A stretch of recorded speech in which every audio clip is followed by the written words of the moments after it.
The modern Land Rover has to do a lot of things. It needs to be smooth and comfortable on road, yet rugged and capable when the tarmac runs out. It needs to be functional in the farmyard, yet not feel out of place in a city brimming with cash and prestige. What's more, it also needs to do one of the most basic requirements of a vehicle: carry people and things. Now, if you've got lots of friends or shopping or both, then the Defender 90 and the 110 will do a job. But there will come a day when you have to leave something or someone behind, and usually that's not ideal. However, there is a solution in the shape of an even bigger Defender, the 130.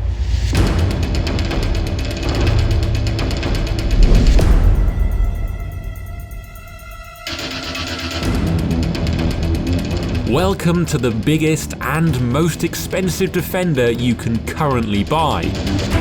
At over 5 meters long, it's 34 centimeters longer than a Defender 110 and houses 3 rows of seats, meaning there's room for 8 occupants and luggage. Interestingly though, all the extra length is out back, so the wheelbase is exactly the same as a Defender 110.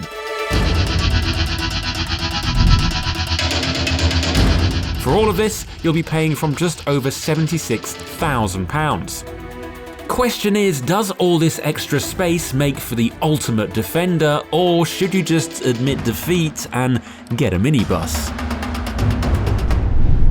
Thing is, what's it actually like driving a 5 meter plus car on the public road? Because I'm all for really big cars, there's a time and a place for them, but sometimes they can feel just a bit silly. And I've got to be honest, having the same wheelbase as a 110 and then having just an extra bit tacked out on the back, well, if I was being unkind, I'd say it reminds me of a stretch limo that they use on hen-dos, which is great if you're in the back of one of them and you're partying, but if you're driving it, it's not so great.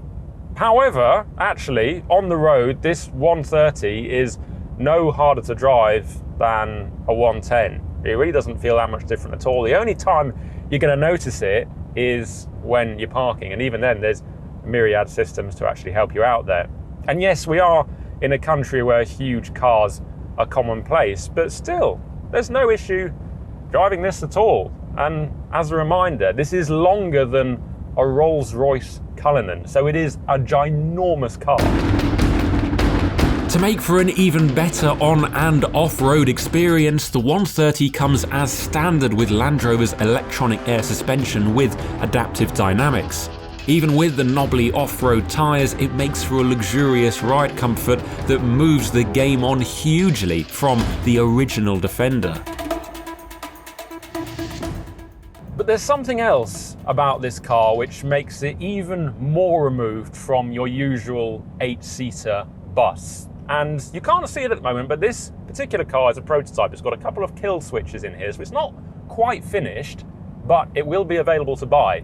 And the reason it's got the kill switches is because someone has put a supercharged 5-litre V8 under the bonnet. And you will be able to buy this, and you will be able to buy a 5-litre bus, basically. It's got just under 500 brake horsepower, about 460 pounds-foot of torque, 0 to 62 miles an hour in 5.7 seconds, but potentially the best bit is it sounds really good.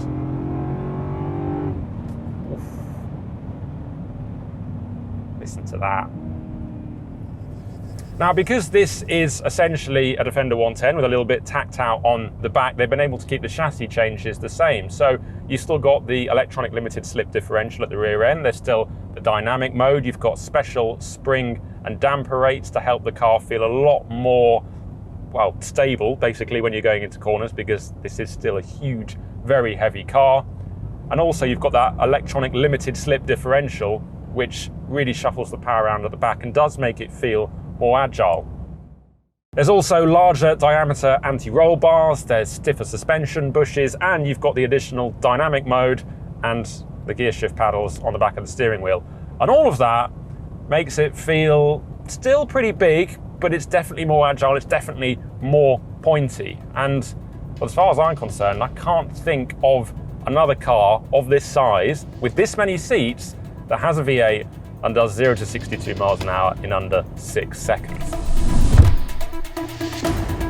Regardless of which engine you get, the Defender 130 has all the on-road manners you could possibly expect from a car that is this capable off-road. But what's that enormous cabin like in the flesh? So if you like the cabin of the 90 and the 110 Defender, then you're going to like this one because it's very much the same. But there are a few key differences. So you've got, or you can get, a new driftwood-inspired natural light oak finish, which we haven't got in this car. It is available and it looks fantastic. And I think it really complements the Sedona red exterior paint colour, which is exclusive to the 130. Something else that you get in the 130 is the Cabin Air Purification Plus system. It debuts in the 130 and it's fitted as standard. And what it does is it uses something called Advanced Nano X technology to remove the pathogens and also reduce the allergens in the air in the cabin. And what it can also do is monitor the inside air and the outside air so you get the best possible mix for your lungs and you can view what's going on the infotainment system. And actually, before you get in the car, you can prime it using the app on your mobile phone so that you tell the car you're about to get in, give me the best possible mix of air, and you can set that up so once you get in, you're breathing the good stuff, basically. Enough about those in the front though, what's it like in the back? Well, despite the 130's colossal length, you still get around 20 centimeters less legroom in the second row than you would in a 110, and that's to accommodate the third row of seats. It's still very spacious, and the compromise does seem worth it to ensure that those in the third row get enough room. Now, Land Rover says that you should be able to get 3 fully grown adults back here, And I've got to say that I think I see what they mean. If I had this second row obviously folded back into the normal position, I reckon you could fit 3 of me across here at a pinch, and that's not too bad. But if I was a little bit broader or taller, that's when it probably will feel a bit cramped. However, the best bits are the features and the thoughtful touches, because the second and the third row has slightly raised seating and a sort of stadium arrangement, so you don't feel as hemmed in at the back, which is nice.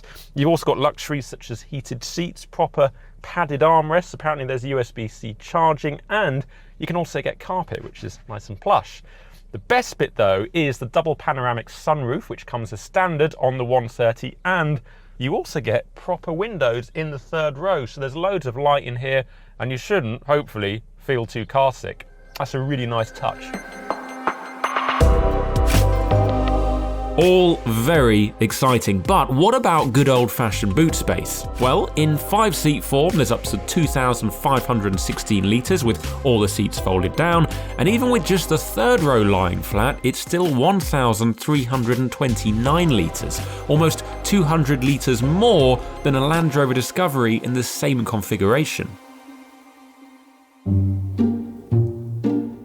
So the Defender 130 has an undeniably huge boot, but what we really need is a rival. And I'm not talking about an Audi Q7 or a Mercedes-Benz GLS with a ginormous boot.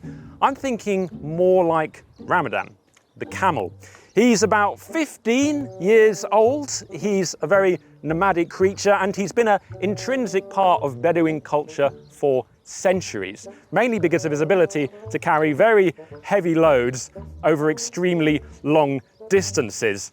He's also got a very clever feature where he can close his nostrils in a sandstorm, which is very handy, and he can also take 40 gallons of water in one go. So he's extremely clever, but today, what I want to find out is how much he can carry on his back. And I understand that this particular Camel can take about 300 kilograms in one go, which is very impressive, but apparently his cousins and his ancestors can take about 700 kilograms, which is astonishing.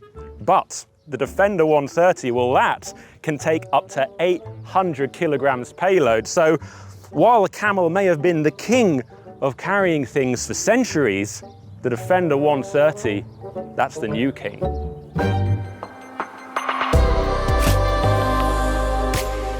So, the 130 has conquered the Camel, but can it conquer the desert?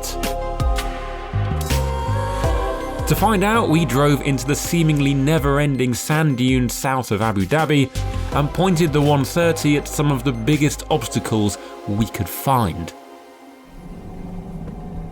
Now, if anyone ever said that off-roading is boring, well, let me tell you, they're wrong. Because out here in the UAE, in the incredible sand dunes, and honestly, they are incredible. Hopefully you can see that on the B-roll. This is epic fun. Of course, you've got Land Rover's Terrain Response 2 system. You can configure that terrain response as well, so you can lock the diffs and choose how you want the traction control to behave. There's a wading depth of 900 millimeters. Not that we're probably going to use it today. There's the cameras that show you if you're going to hit a rock, and they poke out right at the front of the car so you can get a really good view. It's just a phenomenal off-roader. The only difference in terms of off-roading with this, the 130, is obviously it's a little bit heavier, but because the wheelbase is the same, but there's more out back, it means that the departure angle goes up from about 28.5 degrees in the 110 to 40 degrees in the 130. So you've just got a little bit more trailing behind you. But honestly, we've been going up really steep inclines, and at no point has the back started rubbing along the sand. It's been brilliant. We've also got super knobbly Goodyear tyres, which, do you really need them in this kind of sand? Well, it doesn't hurt at all, especially when the sand gets really, really deep. But to be honest, the whole car, it just does this so well. And yes, the Land Rover Defender, it's not as utilitarian as it looked like it was before. You're probably not going to see it on the farmyard as much, but driving it now, yeah, you can't tell. It's epic.